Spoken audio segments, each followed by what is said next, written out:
working on this glue up for these two pieces of pine. Basically what I did is I took 2 pieces of pine and glued them together. These are, I believe, 3/4 inch.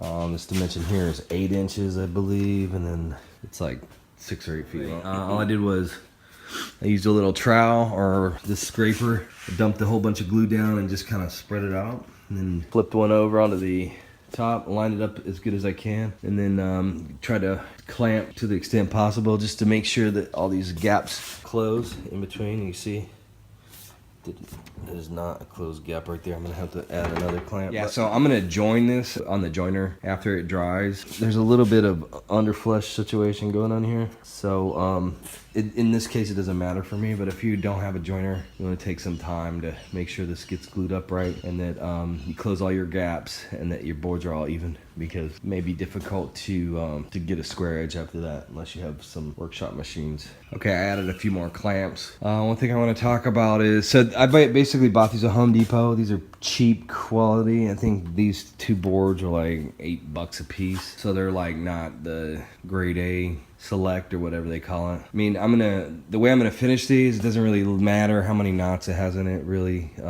You're almost not gonna be able to see the grain. And the process I use, I'm gonna use a torch, and so it kind of covers everything up anyway, so I'm not really worried about it. Also, I don't want to spend a lot of money on this. But one of the things I want to note is that these boards, they're not straight. They're bowed like in this direction and the opposite. So to get to glue these up perfectly, it's not very likely, just because, like I said, when they cut them, they dry depending on what the grain's doing, and so like the one underneath may be arched in the opposite direction. And so I guess the long story short is, if you get crappy lumber, I mean, even the quote-unquote dimensional lumber is not going to be perfect, so it might be worth getting a machine or figuring out some way of squaring it up after you get done gluing it. I went ahead and I took the clamps off of this guy, glued up. You see the gap there.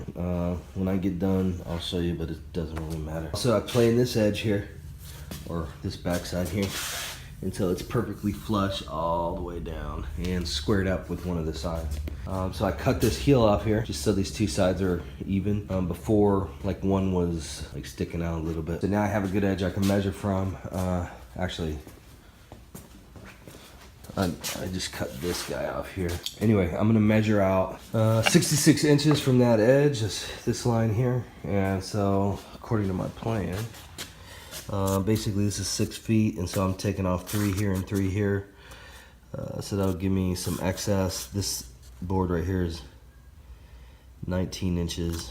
The final dimension here will be a little shorter than that, but what I want to do is cut this down to like a reasonable size so that I can then rip it on the table saw. Cutting something this long on the table saw is a little gamey at times, without somebody catching it on the other side, or some kind of Hvlp table. I have this little router table that I can unclip and swing around to that side, and it's got some toggle clamps on it, and so I could use that as an Hvlp table if I needed to, but even then, something this long, it can get a little gamey. So I guess all I'm trying to say is, I'm gonna cut this down to like a little shorter than 6 feet, and then and what I'm gonna do is cut it in half. So I'll have 2 stretchers, 1, 2. I'm gonna make them 3.5 inches wide, and then the 2 side supports. These will be, I'll cut 2 out of here, like 1 here, 1 here. I need 19 inches. I still got like 24 inches left on the edge of the board, so I'm gonna go ahead and cut these up. Okay, I just wanted to say, take note how square and flush is up against the saw. Basically, like I said earlier, I jointed this edge here, and when I made this cut, when I cut that long board off, I created another known 90-degree edge. So this is a good quality edge I can then measure off of my next little cut line. And so so basically I create a square edge on this side and a square one down here, and I could just kind of index off of those datums that I created and continue to propagate that. The rest of the sides are jacked up, and so it doesn't have to be perfect as long as you're working to a known good surface. Similar to when I rip these on a table saw, I'm going to do it off of this edge because I know it's square. And assuming you have a decent table saw that cuts square, you can cut off of this edge, and then I'll cut 3.5 inches and then re-index off of that cut line because I'll know it's square again, and then cut another 3.5. And there's plenty of videos out on pretty much all the shop machines that you can get that show you how to square up your machines. And some of them take a long time, especially like the joiners, for example. Like you got these knives in here, getting those so they cut square, and then getting your fence set up so that you basically index your board against this known square surface, and then you drag it across with those knives that cut 90 degrees to that, and then you create a second perpendicular surface. And so there's ways of dialing in all your shop gear. I'm not gonna get into that because honestly it's like an hour video for each one of these, but anyway, it's something else to look out for. If you're working with what you got kind of deal, I would basically create some practice parts or whatever, and then measure them or check the squareness of them just to see what you're capable of doing, and that'll tell you if you know, whether you need to worry about squaring up your tools and so on. Anyway, I just want to spend a second discussing that. Okay, like I said, I cut these boards here. Like I said, this edge down here on the bottom is the one that's flat. And so what I'm gonna do is I'm gonna cut off of that side of the fence. I got this fence set up for 6.5 or 3.5 inches. So I'm gonna cut this guy at 3.5 inches and this guy at 3.5 inches off of that squared up surface. All right, I got this desktop here. It's all sanded down. This is a butcher block that somebody gave me. I went ahead and sanded it. I was trying to strip it down a little bit. Started off with like 180 grit and it moved up to 220. I'm not really trying to get it perfectly smooth. I just wanted to get some of the, like I had a finish on it at first. I was trying to get that out. So what I'm gonna use today is this General Finishes. If you've ever used this before, this is a wipe on, wipe off poly stain. This color is Nutmeg. I've already started applying it. The way you do it is you dip your little rag in here, get like kind of a little saturated, and you just rub it on, and then you keep rubbing it until it gets really like consistent thickness, and then you rub it off. You just basically keep rubbing it until everything evens out. And so I'm gonna do that. I'm gonna put some clear gel coat on top of it, some poly, the same brand. And then, so I'm gonna go ahead and get done with this coat, and then I'll show what it looks like. I just wanna show this real quick, what it looks like. Like it's kind of a gel. I had to mix it up a little bit. This can's pretty old and I'm using it on a different project, but it comes out looking like pudding or something. And so like I said, you just take that amount, wipe it on until it gets uniform appearance, and then that's pretty much all there is to it. So I mean, this is honestly like one of the easiest to apply finishes that I've ever found, and so I'm going to recommend it. I'll show you the results here in a moment. All right, I'm done. So again, General Finishes. This is Nutmeg. They make a bunch of different colors, gel stain. So the thing I like about this stuff is you just wipe it on, let it sit for a few minutes, and then you let it sit there and it kind of gels up, and then you just take like a paper towel or something. Here's the rags I just used. So you just load it up and then just wipe over it until it blends in really smooth, and you just leave it alone. All right, so for example, you just wipe on, wipe off. Okay, and then it just smooths right out. You can't screw it up. It doesn't run. I mean, I've done it all, like with some of these poly stains, and it never really turns out the way you want.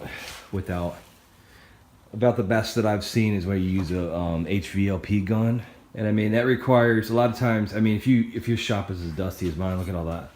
You start spraying anything in here, and you're gonna wind up with a bunch of sawdust in your finishes. So I mean, I just laid this thing right here on top of this table I've been working on, dusted it off, and then wiped this stuff off. It doesn't have, it's satin. The thing, another thing I like about it is the way that it finishes. I'm trying to get, it doesn't have like any kind of sheen to it really. So it doesn't do a lot to change the way the natural wood looks, other than it darkens the color and it makes it look a little bit more even. And so anyway, I'm not trying to make a commercial or anything. I like this product. I use it a lot. I'm glad I found out about it because it makes it easy to get stuff to come out and to look all right. So yeah, I've done a bunch of projects with this. This is an old can. I probably had this can for 2 years, and I'm just really looking for something to do with it. There's like a burn mark on the top here. I was considering trying to take that out. I would have had to remove a lot of material, and unless I went over and like sanded the entire thing like uniformly, it would wind up with kind of a divot, and it's really not that important. I'm gonna use this as a desk for my kids, so I mean, I think it looks pretty good. I think it's good enough. So anyway, that's what I got. Just one more thing I wanted to say about these shop rags. I've never seen this happen before, but these rags can get super hot and actually combust. I always just throw them on the cement and then let them dry out completely, and then I throw them in my garbage can. I've heard stories on YouTube and other places where they've said that they've thrown these kind of rags with poly and other solvents in the garbage, and then they catch on fire. So just be warned. Okay, like I said, I started this project last summer. There's quite a bit of snow on the ground, which is a freaked out deal for South Carolina where I live. These are the finished parts. I pulled these out of storage in my shop, and so I'm gonna go ahead and put these together inside my sunroom and glue them up and everything in here. I think it'll probably glue up and dry out better inside. Plus, I don't want to be out there in this cold weather. Okay, I went ahead and like dry assembled this table. Basically, I use these mortise and tenon joints here, and so everything kind of holds together, and it's weight. I just want to show you how things are fitting up here. So you can see you got nice tight joints in all these corners. And yeah, so I'm about to glue it up. I want to show a tip on how to do that. Okay, for the glue up, what I use is this Titebond. Basically, it's just regular glue. Wood glue works really good, and you can buy it by the gallon at Home Depot.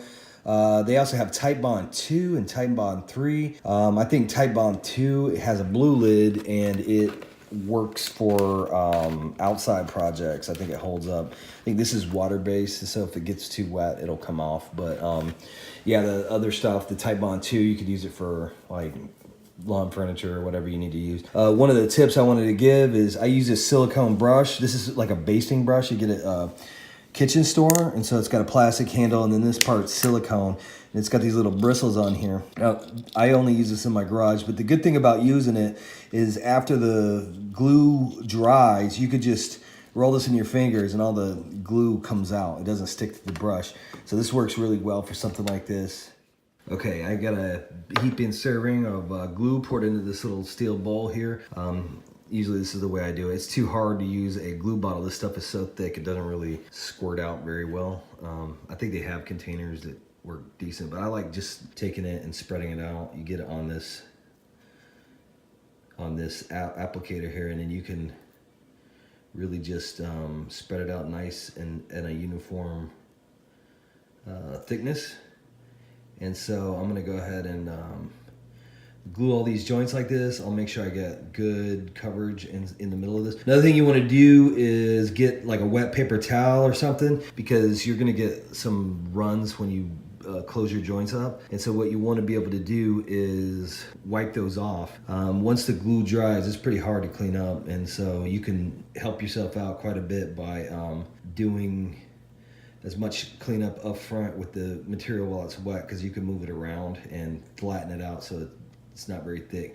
The stuff is pretty tough, so you know, sanding it away or taking it off is pretty difficult. Okay, I got it nice and glued up now. I had to clean these joints out. I used like I said, a wet paper towel to do that. You got to be careful because the paper towels kind of create lint. Anyway, I'm using this truck strap all the way around to kind of just put all those joints in tension so that the glue could dry. Also, I went through with a carpenter square and checked the squareness of each one of these. The top like 3 or 4 inches is square on these. The rest are, they have that contour in there, which kind of makes it a little squirrely. But I was able to use this top edge and then the flat edge on the leg there to kind of get all the legs square to the table surface. So I'm gonna go ahead and let this dry. Okay, so I have these 4 brackets that I had from a previous project. These are gonna work out pretty good because they're slotted. If you, what I'll do is I'll drill a pilot hole in the table surface and then another one in the side rails. and I'll locate the screw like pretty much dead center of the slot. And I'm not gonna tighten it down like super tight, and that way it lets the table float around a little bit. Basically, especially since I have two different species. I have pine, and then the tabletop's cherry, so they probably are gonna take on a different amount of moisture just from being in the atmosphere, and so they'll grow relative to each other. Anyway, I don't want to induce any stresses or cause any cracks over time, so I'm just gonna install some of these screws. I've got this drill bit here. I'm gonna go ahead and drill a pilot hole. I'm gonna put two on the long edge of the table and two on the back edge. I'm not gonna put any on the sides.